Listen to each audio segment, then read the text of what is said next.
تمام دوستوں، بہنوں اور بزرگوں کو السلام علیکم۔ جب محمد بن قاسم کے پیروں میں بیڑیاں ڈال کر اسے بصرہ لایا گیا تو تمام شہر حیران و پریشان رہ گیا، کیونکہ یہ وہ نوجوان سپہ سالار تھا کہ جس نے صرف 17 سال کی عمر میں اپنے دور کی ایک بڑی فوجی اور اقتصادی قوت سندھ پر فتح حاصل کی تھی۔ گو کہ مسلمان اس وقت سپر پاور تھے، لیکن راجہ داہر کی قیادت میں اروڑ یعنی سندھ بھی ایک طاقتور سلطنت تسلیم کی جاتی تھی۔ سندھ کے قلعے بہت ہی مضبوط اور ہر قسم کے ساز و سامان سے لیس تھی۔ یہی وجہ تھی کہ محمد بن قاسم سے پہلے مسلمان سندھ پر 14 حملے کر چکے تھے، لیکن یہاں کیا گیا ہر حملہ ناکام ہوتا۔ تاہم محمد بن قاسم اور راجہ داہر کے درمیان لڑی گئی تمام جنگوں میں مسلمان فتح یاب رہے، یہاں تک کہ محمد بن قاسم دریائے سندھ کے ساتھ ساتھ آگے بڑھتا ہوا ملتان تک جا پہنچا۔ لیکن دوستو، اس کے انعام میں محمد بن قاسم کو کیا ملا؟ بصرہ کے نئے بننے والے گورنر صالح بن عبد الرحمن کی ایما پر محمد بن قاسم کو بیڑیوں میں جکڑ کر سندھ سے بصرہ تک پا پیادہ لایا گیا۔ قید خانے میں پابندی سلاسل کر کے اسے طرح طرح کی اذیتیں دی گئیں۔ پھر خلیفہ وقت سلیمان بن عبد الملک کے حکم پر اسے بیل کی کھال میں سیا گیا اور دمشق روانہ کر دیا گیا، لیکن راستے میں ہی دم گھٹنے کے باعث محمد بن قاسم کی موت واقع ہو گئی۔ دوستو، آخر کیا وجہ تھی کہ فاتح سندھ کہلائے جانے والے اس ہونہار جرنیل کے ساتھ اتنی سفاکی اور وحشت برتی گئی؟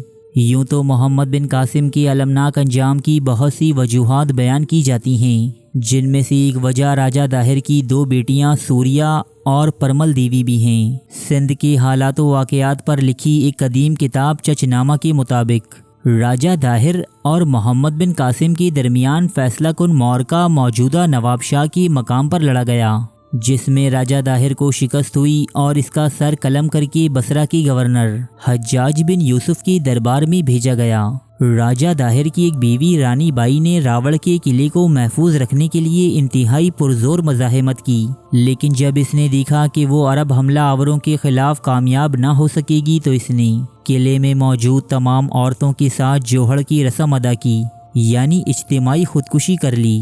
لیکن جب برہمن آباد نامی شہر محمد بن قاسم کے ذریعے فتح ہوا تو یہاں اس کے ہاتھوں راجہ داہر کی دوسری بیوی رانی لاڈی اور اس کی 2 انتہائی خوبرو اور حسین بیٹیاں گرفتار ہوئیں۔ دوستو، بعض تاریخی روایات یہ کہتی ہیں کہ جب رانی لاڈی کو محمد بن قاسم کے سامنے پیش کیا گیا تو وہ اس کے حسن سے ایسا متاثر ہوا کہ اس نے رانی لاڈی سے نکاح کر کے اسے اپنی زوجہ بنا لیا۔ تاہم یہ ایک متنازع روایت ہے جس سے بعض مورخین اختلاف بھی رکھتے ہیں۔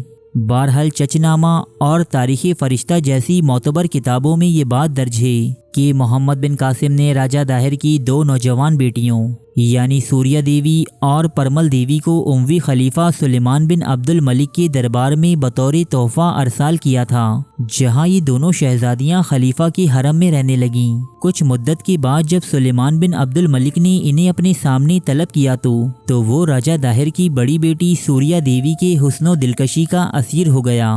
تاریخ فرشتہ کے مطابق خلیفہ نے یہ ارادہ کیا کہ وہ اس سے نکاح کر کے اسے اپنے محل میں داخل کر لے۔ خلیفہ کا ارادہ جان لینے کے بعد سوریہ دیوی نے عرض کی کہ میں بادشاہ کے محل میں داخل ہونے کے لائق نہیں، کیونکہ یہاں آنے سے پہلے ہی محمد بن قاسم 3 روز تک میرے ساتھ شباشی اختیار کر چکا ہے۔ کیا مسلمانوں میں یہی رسم ہے کہ پہلے نوکر دستے خیانت دراز کریں اور اس کے بعد اس عورت کو تحفے کے طور پر اپنے خلیفہ کے پاس بھیجیں؟ خلیفہ یہ تقریر سن کر سخت غضبناک ہوا اور اس نے بنا تحقیق و تفتیش یہ فرمان جاری کیا کہ محمد بن قاسم جہاں بھی ہو اپنے آپ کو ایک بیل کے چمڑے میں بند کر کے دارالحکومت میں حاضری دے۔